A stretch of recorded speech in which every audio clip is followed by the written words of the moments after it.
Mira quién va ahí, mira quién va ahí. Ese no es el gitano de Lorca, el de la famosa conquista de la casada infiel. ¡Ey, gitano, tú! ¡Ey, tú! ¿Cómo se llama este gitano?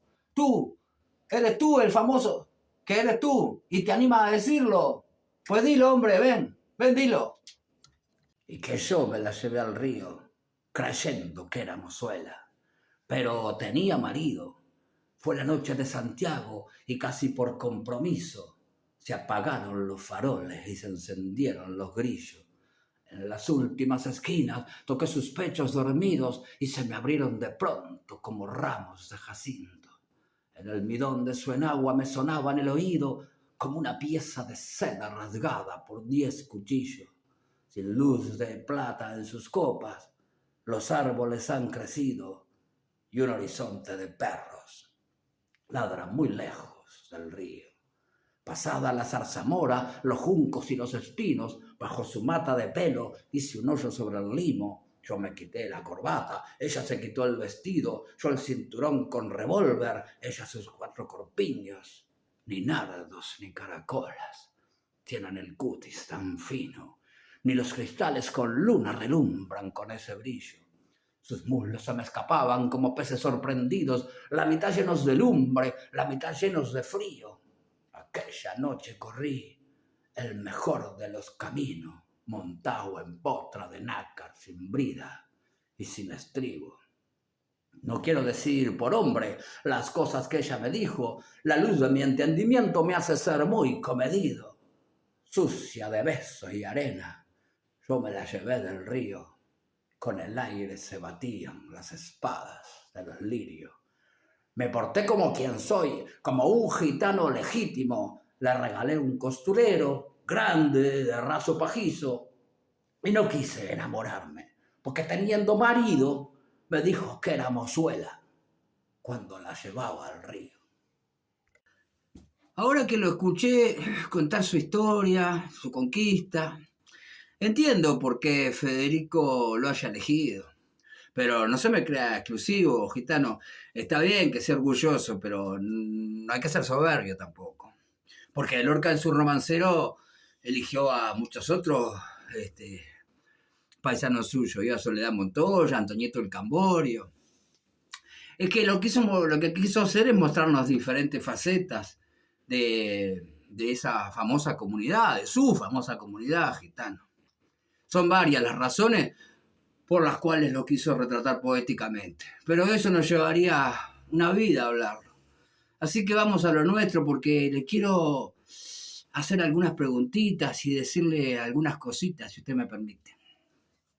Mire, lo primero que le quiero decir, aunque los tiempos han cambiado y haya cosas que puedan herir ciertas sensibilidades, es que lo entiendo, usted sabe. Yo lo entiendo porque hablando de lo que contó, supongo lo que significa para usted una conquista de este tipo. Una cosa que le reconozco, mi hijo, es que usted demostró tener la suficiente sensibilidad y buen gusto para reconocer y valorar la belleza. No es poco eso. Y que haya grabado en su memoria los placeres de la carne, está muy bien, pero está mejor todavía que no se haya olvidado de los detalles que rodearon al hecho. Eso habla bien de usted, ¿sabe? Usted no es pura materia. Si lo fuera, sería un sujeto despreciable. Y ¿sabe qué, mijo? Yo le agradezco además, porque al recordar, o sea, recordar quiere, yo creo que usted lo sabe, quiere decir que hacer volver a pasar por el corazón, eso quiere decir recordar. Al recordar me hizo sentir los olores y otras sensaciones del paisaje andaluz. Y yo valoro inmensamente que nos haya invitado a tocar texturas y que nos haya convertido en espectadores privilegiados de su intimidad. Y además, gitano, y no es tarea fácil, supo ser erótico sin ser pornográfico. Y eso que explicitó bastante, mijo, todo un mérito. ¿Y sabe qué? No me parece nada malo, sino hasta lo contrario, incluso, que se sienta orgulloso de su linaje, de su estirpe gitana. En estos tiempos de colonialismo cultural y de imposiciones, creo que somos muchos los que defendemos algunos rasgos que nos identifican con nuestras raíces. Así que, bravo por eso también. Es por eso también que lo quiero. Y además porque usted es un compadrito. Y a mí, usted sabe que me gustan los compadritos. Será porque yo quise serlo, pero bueno, no pude. Me quedé en la gatera, ¿vio? Cuando uno no tiene condiciones, no tiene condiciones. Y lo entiendo, mi hijo. Lo entiendo y hasta entiendo que no haya podido con su prejuicio. Fue por lana y volvió trasquilado. ¿Y ahora qué hacemos, mijo? ¿Cómo va a convivir sabiendo que corrió el mejor de los caminos y ahora tiene que andar por una calle llena de pozos? Anduvo en una Ferrari y ahora en un Twingo, como dijo la despechada, hablando el otro pavo. Qué perra que es la vida, mijo. Y qué crack es Lorca, ¿no? Porque no teniendo la más pálida idea de ciertos sentires, cómo pudo interiorizarse y exteriorizar el alma del macho gitano. La verdad, un crack. Gitanito, vio que siempre hay peros en este mundo. Si usted me permite, le voy a hacer unas preguntitas. Y ya que estoy, le agrego alguna cosita, además de la que les dije. No se me vaya a enojar. No anda armado, ¿no? Como fue ahí a la fiesta de Santiago el 25 de julio de aquella memorable noche. Bueno, usted dice que no quiso enamorarse porque teniendo marido le dijo que era mozuela, o sea, virgen. Le dijo que era virgen. No me está mintiendo, mi hijo. ¿Estás seguro de eso? No, de que era virgen, no. De que no quiso enamorarse por eso. Qué lindo debe ser poder elegir de quién enamorarse. Usted sabe, con todo respeto, yo no le creo. Y dígame, si es así, como usted dice, ¿qué fue lo que le dolió más? ¿Que le haya mentido o que tuviera marido? Porque eso no queda muy claro. Usted dijo que aquella noche corrió el mejor de los caminos montado en potra de nácar sin bridas y sin estribo. Lo felicito. Tremenda imagen. ¿Sabe lo que más me gusta de esa imagen? Es que tiene implícitas sensaciones donde se unen el placer asociado a la libertad. Me trajo a la memoria una frase de alguien que una vez, sin ser poeta, pero para mí, de poetas y de locos, vio que todos tenemos un poquito. No, bueno, todos tenemos un poco, dice el refrán, para que rime. Ese alguien me dijo un día que andar en bicicleta se parecía mucho a sentirse completamente libre, porque esa sensación no la encontraba en ninguna otra actividad. Cada uno. Este poema es una partecita de lo que es Lorca. El poemita del gitanito sería insignificante si detrás de esta historia no estuviese la mano del genio de Federico.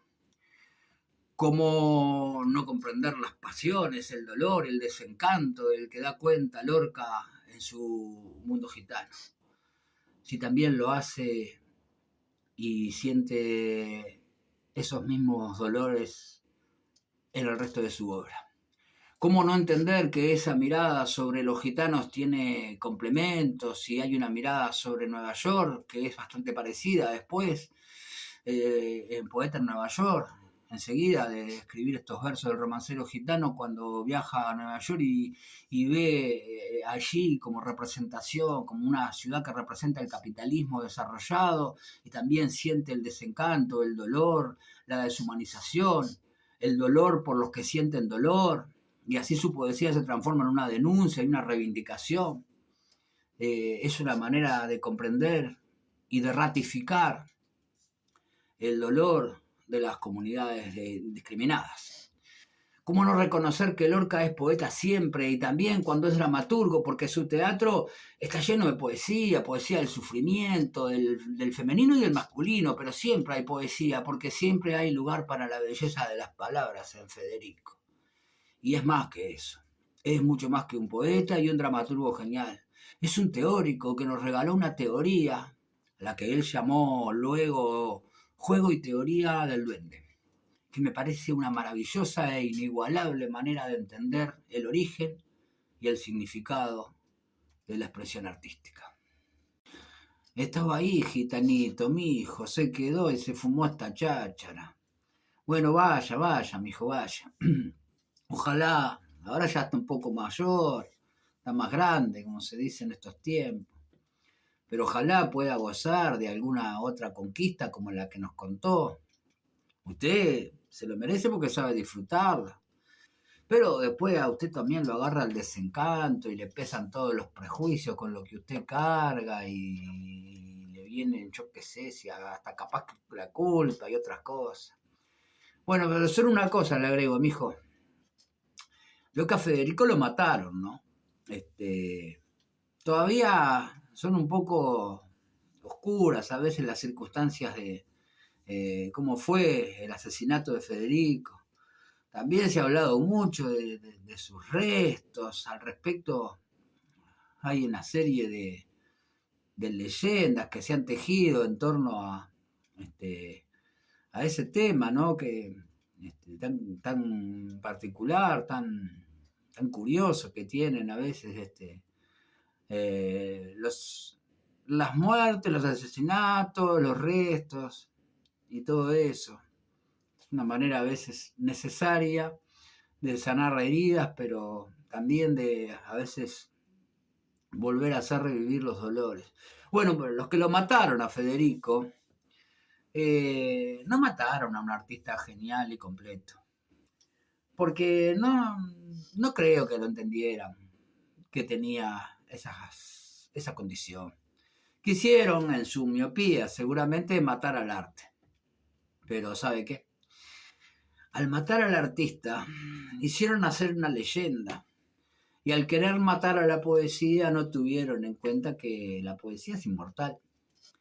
Y que los que mueren son los poetas, pero la poesía, como nos enseñó otro andaluz, medio pariente de Lorca, un tal Gustavo Adolfo Bécquer, la poesía anda por todos los lados. Podrá no haber poetas, pero siempre habrá poesía. Porque la poesía es inmortal. Bueno, amigos, amigas, se nos fue otra charlita. Es difícil siempre ponerle cierre a las mismas porque por más que trate uno cualquier tema, ya sea un tema superficial o de mediana intensidad o más profundo, siempre quedan cosas, reflexiones por hacer, cosas por decir. Pero bueno, simplemente recordar que en algún momento hablamos, cuando hablamos del romance de Gerineldo, que ese tipo de composiciones, ese subgénero dentro de la literatura que son los romances, que nació allá, como vimos en la Edad Media, fue retomado por varios poetas posteriores a la Edad Media. Ya vemos cómo llegó a los tiempos modernos y el propio Lorca, haciendo una especie de homenaje a sus más antiguas raíces, lo toma en su poesía, que podríamos llamar esta parte de la poesía neopopular de Lorca. Y en alguna charla de las que siguen seguramente volveremos a los romances, pero esta vez a romances de algunos autores uruguayos. Estoy pensando en Osiris Rodríguez Castillo o en Serafín J. García, ya lo veremos. Porque de eso se trata, de ver que aquí podrá haber 10.000 formas diferentes de poesía, de narrativa, pero siempre estamos girando en torno a el poder mágico, sugestivo e infinito que tiene el lenguaje y las palabras, y cómo no se agota nunca, y cómo sigue dando innumerables composiciones que nos conmueven, nos emocionan, y que me parece que son dignas de ser transmitidas. Nos vemos un día de estos, un viernes de estos.